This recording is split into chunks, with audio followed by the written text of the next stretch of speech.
지난주일 예고한 대로 오늘부터 요한계시록으로 말씀을 전합니다. 요한계시록은 1장 프롤로그를 시작해서 7교회에 보내는 편지가 3장까지 이어지고 있는데 그 3장까지는 끊지 않고 매주 볼 생각입니다. 그러나 4장부터는 우리가 욥기를 보는 것처럼 한 달에 한 번만 보려고 해요. 말씀도 편식하지 않고 골고루 먹어야 하기 때문에 계속해서 요한계시록만 볼 수는 없겠죠. 그래서 4장부터는 그렇게 합니다. 오늘 우리가 보게 될 1장은 요한계시록의 설명서 같은 겁니다. 요한계시록이 어떤 책인지 알려주는 중요한 정보들이 다 이 1장에 기록되어 있어서 1장의 연구를 소홀히 하면 요한계시록 전체의 해석이 엉망이 됩니다. 그래서 잘 보셔야 돼요. 1장 1절 시작이 이렇게 되죠. 예수 그리스도의 계시다. 이 책은 예수 그리스도의 계시다. 저자 요한이 이 책이 예수 그리스도의 계시라는 점을 분명하게 말하면서 시작합니다. 그래서 계시가 무엇인지를 알아야 하는데 아포칼립시스, 덮개를 벗긴다는 뜻입니다.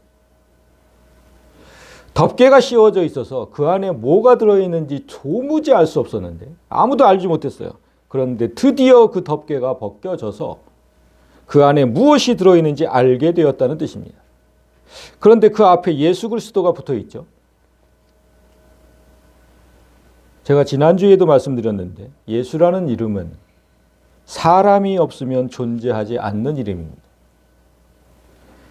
하나님은 사람이 있으나 없으나 존재하시지만 예수는 사람이 있을 때만 존재하는 이름입니다. 그래서 예수와 사람은 때려야 뗄 수가 없는 관계입니다. 그 예수에 대한 계시랍니다. 그러면 요한계시록이 어떤 책이겠습니까? 예수와 사람에게 일어날 일을 알려주는 책입니다. 그래서 이 다음 구절을 보시면 예수 그리스도의 계시다 이렇게 해놓고 이는 하나님이 그에게 주사 반드시 속히 일어날 일들을 그 종들에게 보이시려고 했다 이렇게 되어 있는데 반드시 속히 일어날 일들 그 앞에 하나가 빠진 겁니다. 예수와 사람에게 반드시 속히 일어날 일들. 예수와 사람은 때려야 뗄 수가 없어요. 그래서 사람에게만 반드시 속히 일어날 일이 아니라 예수와 사람에게 반드시 속히 일어날 일들을 보이시려고 했다. 여러분, 예수님이 요한복음 1장 4절에 이렇게 기록되어 있죠. 예수 안에 생명이 있었는데 이 생명은 사람들의 빛이다. 그러니까 예수가 사람의 생명이라는 뜻이에요. 사람은 예수 없이 살 수 없어요. 뭐 교회를 다니든 안 다니든 예수 없이는 살 수 없어요. 그래서 예수와 한 몸이기 때문에 영원히 살고 예수와 떨어지면 영원히 죽는 거죠. 그 차이가 있는 거죠. 너무나 단순한 원리인데 이 단순하고도 명확한 진리를 사람들이 믿지 않는 이유는 아무것도 보지 못했기 때문이에요. 그러니까 영원한 삶, 영원한 죽음, 천국과 지옥, 나의 생명이 되시는 예수 그리스도 아무것도 보지 못했기 때문에 믿지 않는 거예요. 사람들이 되게 굳은 신념처럼 말하는 게 있습니다. 내 눈으로 보기 전에는 절대 믿지 못한다. 그래서 하나님은 덮여있던 걸 열어서 사람들이 보도록 하신 겁니다. 계시하신 거예요. 그런데 사실 요한계시록만 계시가 아니죠. 성경 전체, 66권 전체가 계시입니다. 갈라디아서 1장 11절, 12절을 보면 바울이 이렇게 얘기를 합니다. 형제들아, 내가 전한 복음은 사람에게서 받은 것도 아니고 사람에게서 배운 것도 아니야. 오직 예수 그리스도의 계시로 말미암은 것이다. 신약 성경의 절반이 바울이 기록한 것인데 그 모든 기록이 예수 그리스도의 계시라고 분명하게 말하고 있습니다. 그런데 요한계시록과 이 다른 계시들이 다른 점이 있습니다. 뭘까요? 다른 점이.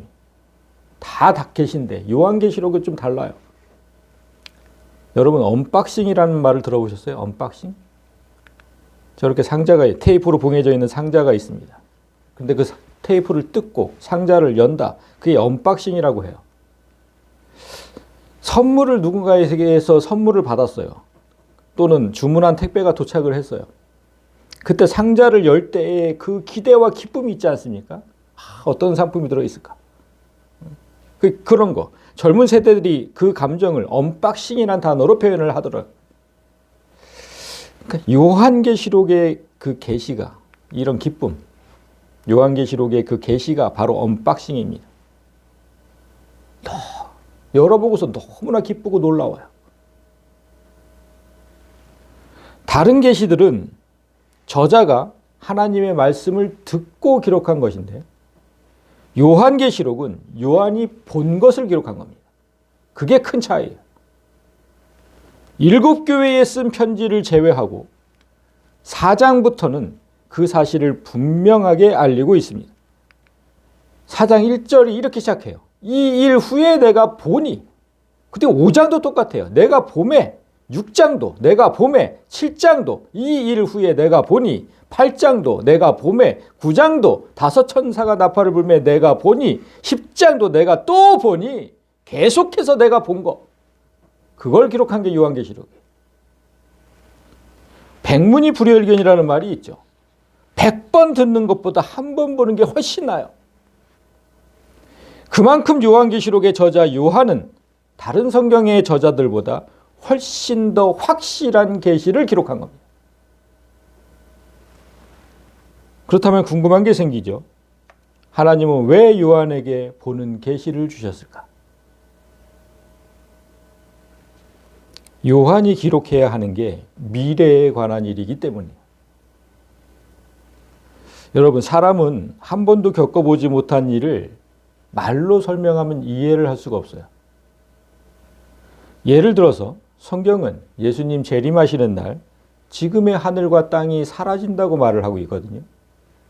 그게 이제 베드로후서 3장에 있습니다.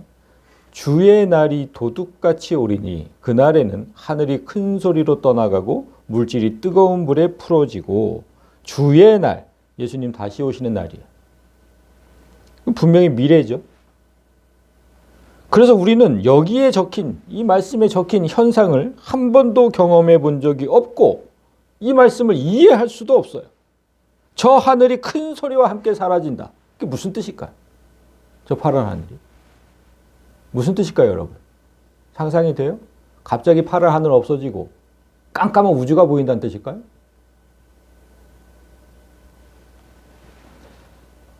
땅과 세상 만물이 뜨거운 불에 녹는다. 그건 또 어떤 모습일까? 지구 전체가 용암에 뒤덮인다는 뜻일까요? 사람은 한 번도 경험해 보지 못한 걸 이렇게 말로 설명을 하면 이해를 할 수가 없어요. 그래서 보여주신 겁니다. 그래서 반드시 속히 일어날 일들을 그 종들에게 보이시려고. 똑똑히 보라는 거예요. 가까운 미래에 이런 일이 속히 일어날 것이다. 요한계시록은 그런 책이에요. 눈으로 본 만큼 확실하게 일어날 일을 기록한 책. 여러분, 확실하게 일어나요. 그런데도 성도들이 요한계시록에 관심을 기울이지 않아요. 별로. 왜냐하면 여러분, 요한계시록을 여러분들이 이해할 때 어떻게 이해를 하냐면, 요한계시록은 예수님 재림이 가까이 왔을 때 일어나는 일들이 기록되어져 있고, 또 예수님이 오시는 그날 일어나는 일들을 기록한 책이라고 여러분들이 생각을 해요. 요한이 이 책을 기록한 시기는 2000년 전인데, 그때부터 지금까지 2000년 동안 그런 계시록에 기록된 그런 일들이 일어나지 않고 있잖아요. 2000년 동안 예수님 오시는 그런 징조, 이게 일어나지 않고 있어요. 그런데 뭐가 반드시 속히 일어날 일이라고 2000년 동안 일어나지 않고 있는데, 그러니까 성도들이 별로 관심을 두지 않아요. 언제 일어날지 모르는데 뭐. 그런데 여러분, 요한계시록 내용 중에는 우리 세대를 기준으로 앞으로 일어날 일도 있지만 이미 지나간 일도 있어요. 현재 벌어지는 일도 있고. 예루살렘이 멸망하고 로마의 황제가 기독교를 핍박하는 암울한 시대를 상징하는 글들이 이 책에 기록되어 있는데 2000년 전 성도들에게는 그 일이 반드시 속히 일어날 일이었어요. 그리고 실제로 그 일이 일어났어요. 그러나 우리에게는 까마득한 과거의 일이고 전혀 상관없는 일이잖아요. 그러면 그런 구절들은 그 당시에 성도들에게나 주신 것이지 우리와는 전혀 상관없는 것이냐? 제가 늘 말씀드리지만 성경의 어떤 구절도 우리와 상관없는 것은 없어요. 다 상관이 있어요. 예루살렘이 멸망하고 로마의 황제가 기독교를 핍박하는 일은 오늘날의 성도에게도 반드시 속히 일어날 일입니다. 그게 무슨 뜻이냐? 그게 우리에게도 일어난다니. 지난주일 요셉에 관한 말씀을 들었을 때 요셉은 예수님을 상징하는 인물이라고 했습니다. 구약시대 살던 요셉이 신약시대 예수의 삶과 너무나 똑같았던 것은 우연이 아니라 구약이 신약의 모형이기 때문이라고 말씀을 드렸어요. 다시 말해서 하나님은 구약 성경에 기록된 일들이 신약시대에 그대로 이루어지도록 섭리를 하세요.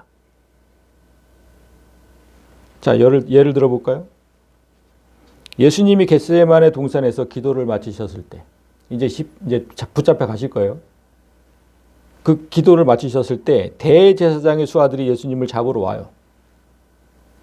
그때 예수님 곁에 있던 제자 중에 하나가 칼을 들어서 대제사장의 그 종의 귀를 내리쳐서 귀를 잘라버리죠. 그 모습을 본 예수님이 화를 내면서 이렇게 말씀을 하세요. 너는 내가 아버지께 구하여서 지금 12군단 더 되는 천사를 보내시게 할 줄 없는 줄로 아느냐? 내가 그걸 못해서 지금 이러고 있는 줄 아느냐? 내가 만일 그렇게 하면 이런 일이 있으리라 한 성경이 어떻게 이루어지겠느냐? 구약 성경 이사야서 53장에는 예수께서 잡히시고 고난받을 것을 기록한 말씀이 있어요. 구약 성경의 말씀이 신약 시대에 반드시 이루어져야 하는데 왜 그걸 방해하냐고 하신 겁니다. 그 후에 예수께서 십자가 위에 계실 때도 똑같은 말씀을 하셨어요.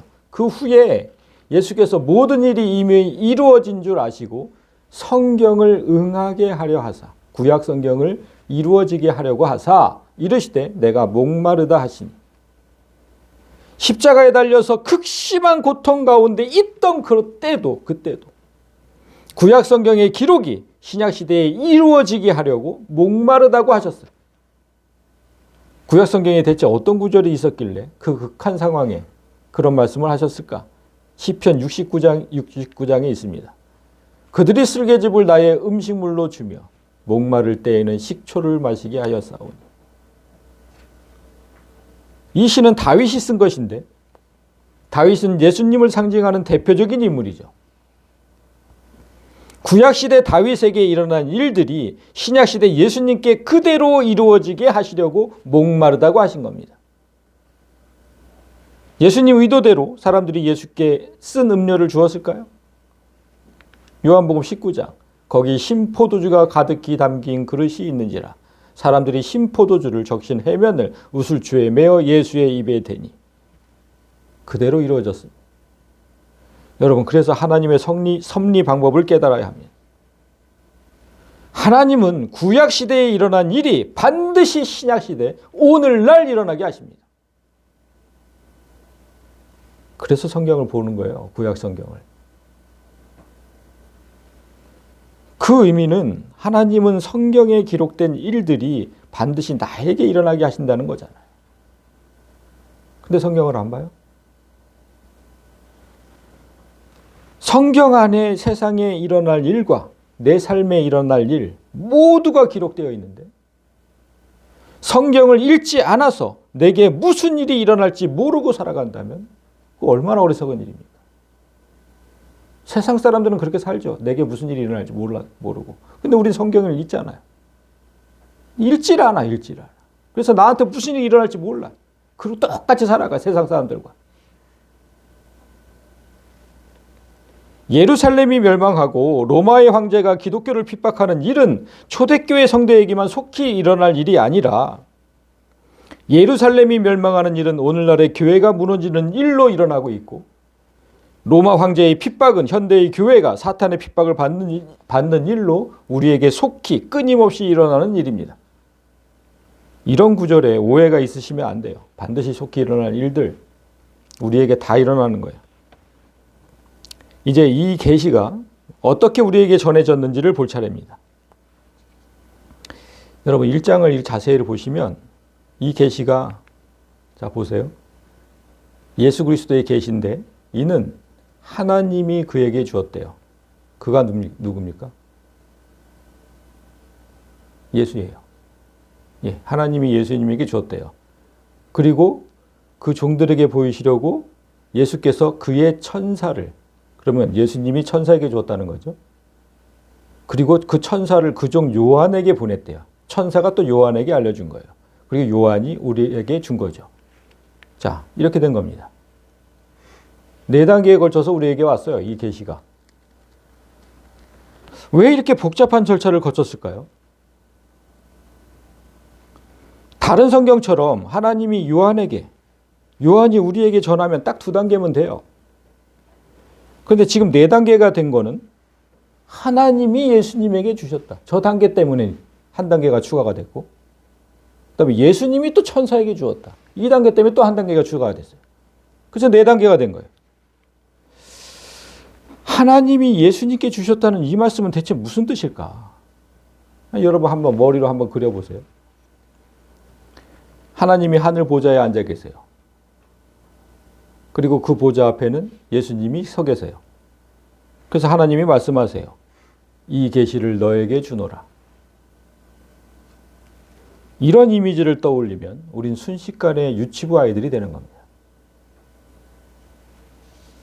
예수님은 십자가에서 죽으시고 부활하신 후에 원래 있던 자리 하늘로 올라가셨죠.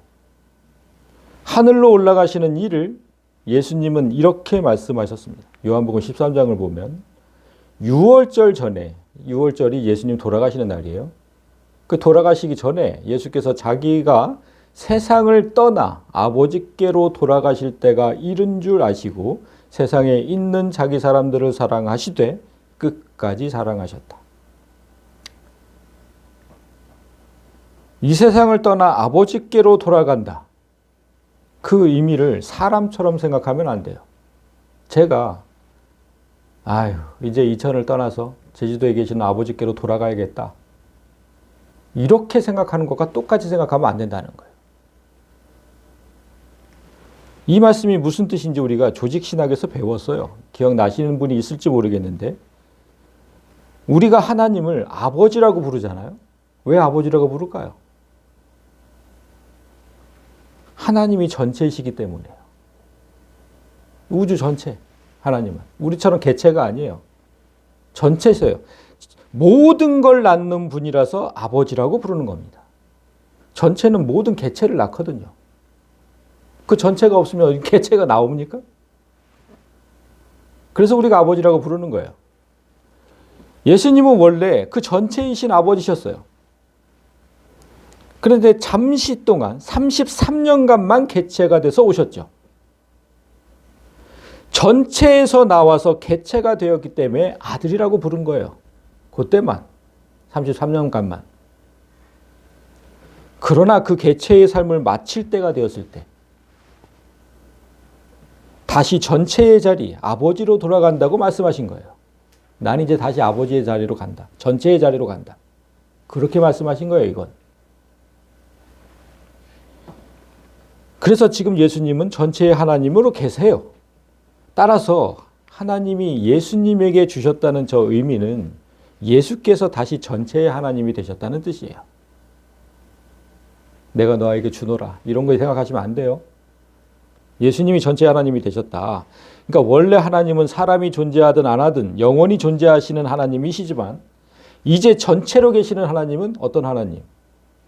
사람 없이는 완전할 수 없는 예수 그리스도 하나님이에요. 교회가 왜 하나님의 반열까지 오르게 되는지 지난주에 얘기했잖아요. 하나님 반열까지 오르게 된다고? 왜 그 반열까지 오르게 되는지 이런 사실에서 깨달아야 돼요. 사람 없이는 완전할 수 없는 하나님이 전체 하나님이시라고. 이해하세요? 이런 사실을 놓치면 계시록을 엉뚱하게 해석하게 돼요. 저 두 번째 단계, 예수님이 천사에게 주셨다. 저것도 예수님이 전체시기 때문이거든요. 전체는 개체 앞에 설 수가 없어요. 이것도 제가 설명한 적이 있는데, 만약 지구가 전체라고 생각해 보세요. 이 우주 전체다, 지구가. 그러면 나는 지구 안에 있잖아요. 지구가 내 앞에 있을 수 있어요? 그건 불가능해요. 지구가 어떻게 내 앞에 있어요? 내가 지구 속에 있는데. 그러니까 개체 앞에 설 수 있는 건 개체만 가능해요. 그래서 예수님도 개체로 오셨었고, 예수님이 전체가 되셨기 때문에 다른 개체가 지금 내 앞에 온 거예요. 천사. 신약 시대에만 이런 일이 일어난 게 아니에요. 구약 시대에도 있었어요. 전체이신 하나님이 사람 앞에 나타나시려고 개체로 오신 게 구약 시대에도 있었죠. 창세기 18장을 보면 여호와께서 아브라함에게 나타나실 때 아브라함이 눈을 들어 본즉 사람 셋이 맞은편에 서 있었대요. 여호와께서 나타나셨는데, 전체이신 하나님이 개체인 사람 앞에 오시려면 어쩔 수 없이 개체로 오셔야 돼요. 그런데 이렇게 오신 하나님을 뒤에서는 천사라고 불러요. 여기서 사람이라고 했잖아요. 근데 뒤에서는 천사라고 한다니까요. 20절을 보면 여호와께서 이르시되 소돔과 고모라에 대한 부르짖음이 크고 그 죄악이 심히 무거우니 내가 이제 내려가서 그 모든 행한 것이 과연 내게 들린 부르짖음과 같은지 그렇지 않은지 내가 보고 알려 하노라. 자, 이거 내가 누구예요? 여호와께서 말씀하신 거. 그런데 그 다음 절을 보면 저녁 때에 그 두 천사가 소돔에 이르렀다. 이렇게 나와요. 분명히 여호와 하나님이 소돔으로 내려가서 직접 확인하겠다고 했는데 여호와 하나님을 천사라고 부르고 있잖아요. 여기서 깨달아야 돼요. 사람과 천사는 분명 하나님께서 지으신 피조물이지만 하나님은 언제든지 사람이나 천사로 오실 수 있어요. 하나님이 사람으로 오셨다면 그 사람이 하나님인 것이고, 천사로 오셨다면 그 천사가 하나님인 거죠. 이 사실이 오늘 가장 중요합니다. 요한이 7교회에 쓴 편지를 보면 아주 이상한 게 있어요. 여러분 보셨어요?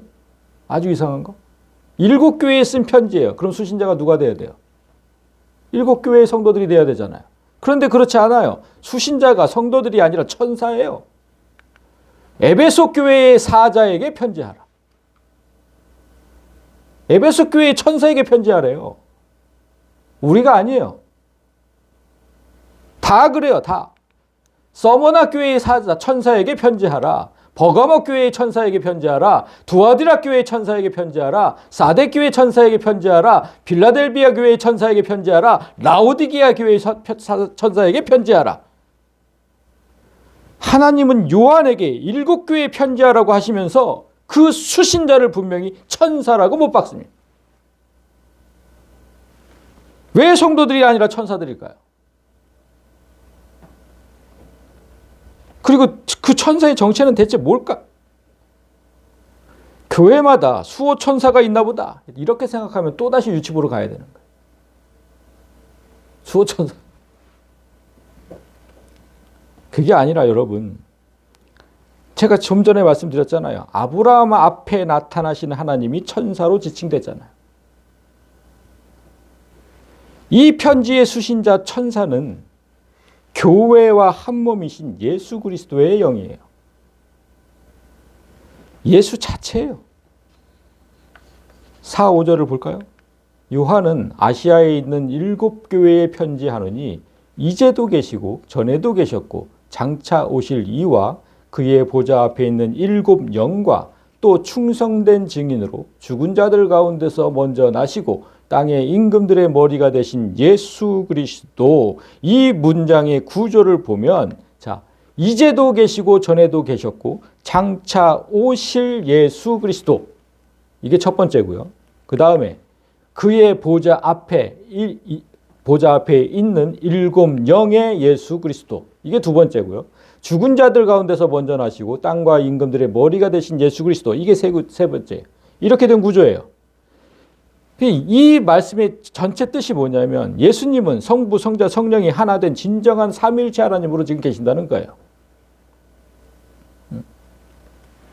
여기서 보좌 앞에 있는 일곱 영의 예수 그리스도가 뭘까? 보좌 앞에 있는 일곱 영의 예수 그리스도. 그게 무엇인지 요한이 본 환상으로 설명을 해주고 있어요. 다음 이후의 구절을 보면 16절에 이렇죠. 자, 예수의 오른손에 일곱 별이 있었대요. 예수의 오른손에 일곱 별. 그런데 그 20절을 보면 일곱 별은 일곱 교회의 천사래요. 예수님이 오른손에 일곱 개의 별을 들고 있었는데 일곱 별은 일곱 개의 사자, 즉 천사랍니다. 그렇다면 예수님이 오른손에 일곱 천사를 들고 있다는 뜻이에요? 이렇게? 또 그렇게 생각하면 유치분 거죠. 요한계시록은 요한이 본 환상들을 기록한 것이기 때문에 이미지를 생각할 때 자꾸만 유치부 쪽으로 생각하게 돼요. 그래서 성경 전체를 알지 못하면 엉뚱하게 해석이 되는 거예요. 여러분 오른손이 무슨 뜻이에요? 네, 배웠잖아요. 하나님의 의. 그래서 의로우신 예수, 그분 안에 일곱 영이 있다는 뜻이에요. 예수 안에 일곱 영이 있다. 그런데 성경에서 일곱은 뭐예요? 완전함. 그런 뜻을 나타내는 숫자는. 그래서 예수 안에 일곱 영, 완전한 영, 성령이 있다는 뜻이에요. 예수 안에. 따라서 일곱 교회의 일곱 천사는 곧 예수 그리스도 자신이에요. 예수의 영이 있는 거니까. 일곱 교회의 천사에게 쓴 편지는 예수께서 자신에게 쓴 편지라는 뜻입니다. 여러분, 나 자신에게 편지를 써본 적이 있으세요? 만약에 쓴다면 어떤 때 쓰실 것 같으세요? 나에게 편지를 쓴다면 어떤 때 쓰실 것 같아요? 여러 가지 경우가 있을 겁니다. 제가 인터넷에 좀 찾아봤어요. 나에게 쓴 편지. 그러니까 정말 많은 사람이 쓰고 있더라고요. 나에게 쓴 편지를. 제가 쭉 읽어봤어요. 대개 이제 어떤 경우에 쓰냐면 나 자신이 너무나 지치고 낙심해 있는데 아무도 위로해 주지 않아요. 외로워요. 그럴 때 스스로 쓰더라고요. 스스로 위로하고 격려하면서. 그때 그 편지를 써요. 또 나 자신이 너무나 나태하고 게으르게 살고 있다고 생각될 때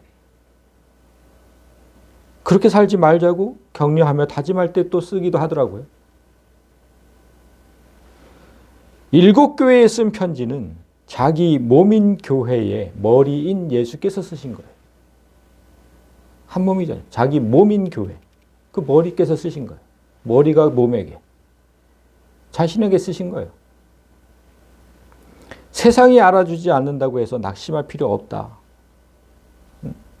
우리 세상이 알아주지 않잖아요. 누가 알아줘요, 세상에서. 낙심할 필요 없다. 스스로 위로하고 격려하면서 쓴 편지예요. 때로는 영혼이 나태해져서 신앙생활이 엉망일 때 그렇게 살면 안 된다. 정신 차리자. 그렇게 격려하고 용기를 북돋아 주려고 쓴 편지예요. 7개 편지 이제 앞으로 하나하나 볼 건데 다 그런 내용이 되어 있어요. 예수께서 자기 몸에게 쓴 편지라는 사실을 알고 읽으면 그 은혜가 2배가 돼요. 진짜 눈물이 나요. 너무 절절해요. 절절해. 자, 마지막 구절을 보세요. 예수 그리스도로 말미암아 은혜와 평강이 너희에게 있기를 원하노라.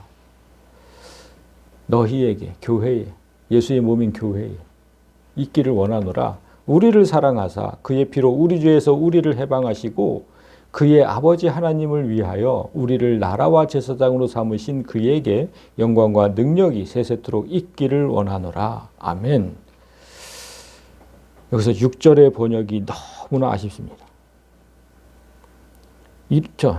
그의 아버지 하나님을 위하여. 여기서 그는 당연히 예수겠죠. 예수님이에요, 여기서. 자, 예수 그리스도로 말미암아 이렇게 했으니까 예수의 아버지 하나님을 위하여 우리를 이렇게 된 거잖아요. 이렇게 번역을 하면 아직도 예수의 아버지가 따로 있다고 생각하게 되잖아요, 성도들이. 지금 예수님이 전체 하나님으로 계시는데 이런 번역들이 너무 아쉬운 거예요. 제가 제대로 번역을 해왔어요. 예수 그분 자신이 아버지 하나님 됨으로 인하여 우리를 왕과 제사장으로 삼으신 그에게 영광과 능력이 세세토록 있기를 원하노라, 이런 뜻이에요. 예수님은 이제 전체이신 하나님, 즉 아버지가 되셨어요. 예수님이 이 땅에 계실 때 왕과 제사장으로 계셨거든요. 그 성경에 기록되어 있어요. 왕과 제사장으로 오셨다고. 그런데 이제 우리에게 그 역할을 맡기겠다는 거예요. 이제 우리를 왕과 제사장. 예수님은 이제 전체가 되셨으니까 그 역할을 너희에게 맡기겠다. 교회에. 그래서 그분께 영광을 돌리겠다는 거예요. 세상의 왕이어야 돼요. 교회는. 세상을 다스리는 왕. 그리고 하나님을 예배하는 제사장이어야 하고, 그 교회가 무엇을 잘못하고 있는지, 무엇을 잊고 사는지, 무엇에 속고 사는지, 그런 것들을 남을 지적하는 것처럼 혼내는 게 아니라 나 자신을 지적하는 것처럼 그렇게 쓴 편지예요. 7편지가.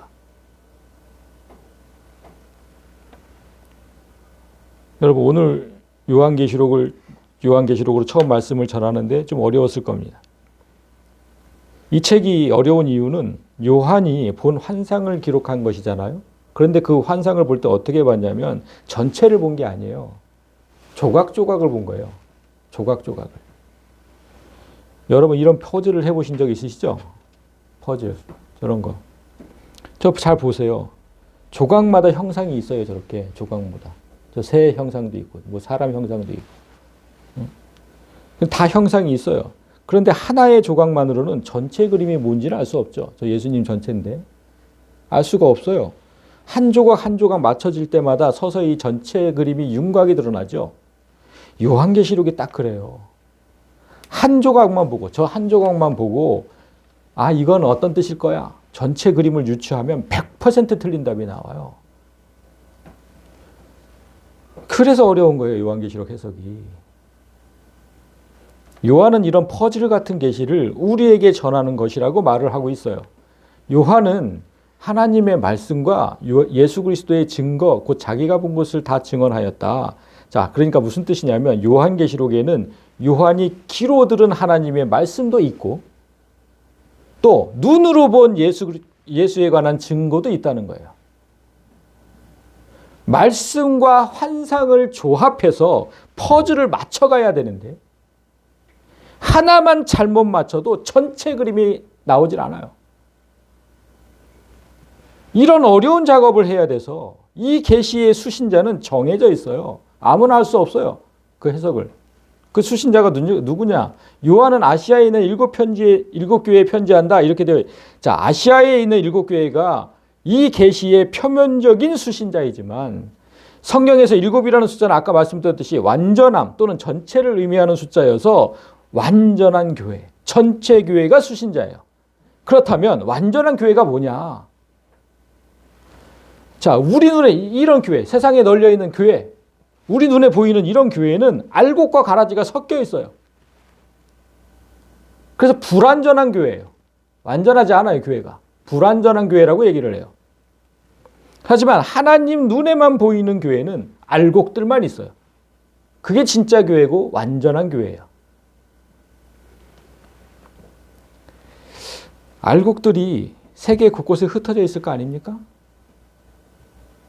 그들이 이 편지의 수신자라는 거예요. 7교회, 그 뜻이에요. 알곡이 어떤 성도인지는 9절에 나와요. 나 요한은 너희 형제요 예수의 환난과 예수의 나라와 예수의 참음에 동참하는 자다. 요한은 당연히 알곡이죠. 알곡의 형제가 누구냐면 예수의 환난에 동참하는 자, 예수의 나라에 동참하는 자, 예수의 참음에 동참하는 자, 그들이 바로 알곡이라는 거예요. 지난 주일에 예수님이 말씀하셨듯이 알곡의 숫자는 지극히 적습니다. 그래서 요한계시록의 바른 해석자도 지극히 적어요. 그래서 여러 가지 해석들이 막 어지럽게 나오는 거예요. 예수의 환난, 예수의 나라, 예수의 참음, 이 세 가지를 한마디로 말하면 뭐예요? 남을 위해 사는 거예요. 남을 위해 사는 거. 예수님은 남을 위해 죽느라고 환난을 겪어야 했고 끝까지 참아야 했어요. 그거 하나 때문에 남을 위해 죽느라고. 그렇게 세운 나라가 예수의 나라예요. 그렇게 세운 나라가. 남편이 자기를 죽이고 아내만을 위해서 살아요. 아내는 자기를 죽이고 남편만을 위해서 살아요. 그럼 그 가정이 어떨 것 같아요? 천국이 돼요, 천국이. 이 교회도 마찬가지죠. 목사는 자기를 죽이고 성도들만을 위해서 살고, 성도들은 자기를 죽이고 목사만을 위해 살고, 집사는 권사를 위해서, 권사는 집사를 위해서, 서로가 다 죽고 다 남을 위해서 살아, 섬기면서. 그 교회가 천국이에요. 그게 예수의 나라라고. 내 뜻대로 좀 해달라. 맨날 내 뜻대로 좀 해주면 안 돼? 이렇게 얘기하면 그 가정과 교회는 지옥이 되는 거예요. 이 예언의 말씀을 읽는 자와 듣는 자와 그 가운데 기록한 것을 지키는 자는 복이 있나니 때가 가까이 왔기 때문이다. 예수와 교회가 하나라는 사실을 간과하면 요한계시록을 바로 해석할 수 없다고 했어요. 예수의 몸이 아닌 자들은 이 계시의 수신자가 될 수 없고 알곡이 아닌 가라지들이어서 이 말씀을 읽고 들을 수는 있을지도 몰라요. 그렇지만 기록된 말씀을 지킬 수는 없습니다. 가라지들은 말씀을 지키지 않는 자들이거든요. 언제나 자기만을 위해 살고 남을 위해 살 줄을 모르는 자들이죠. 자, 성도 여러분, 성경에 기록된 말씀이 초반에 제가 말씀드렸잖아요. 모두 나에게 이루어진다고. 그때가 가까이 왔다. 지금 계속 우리 현재에도 이루어지고 있고 정말 마지막 때 이루어지는 것들은 가까이 또 와 있고 그 뜻이에요. 말씀을 읽고 들을 뿐만 아니라 반드시 지키는 자에게 복이 있을 것이다. 자, 하나님께서 오랫동안 감추어졌던 것을 벗겨내시고 그 알려주시는 진리들이 성경 속에 있습니다. 여러분, 제가 정말 여러분에게 진심으로 바라기는 여러분 모두가 그 모든 계시를 밝히 깨달아 아시고 이 계시의 수신자가 되셔야 돼요. 아까 예수의 나라에 참여하는 여기 이 세 가지를 지키고 이 계시의 수신자가 되셔서 그 모든 진리를 깨닫고 전체가 되신 예수 그리스도의 몸된 교회가 어떤 영광을 누리는지 반드시 경험하시기를 간절히 소망합니다.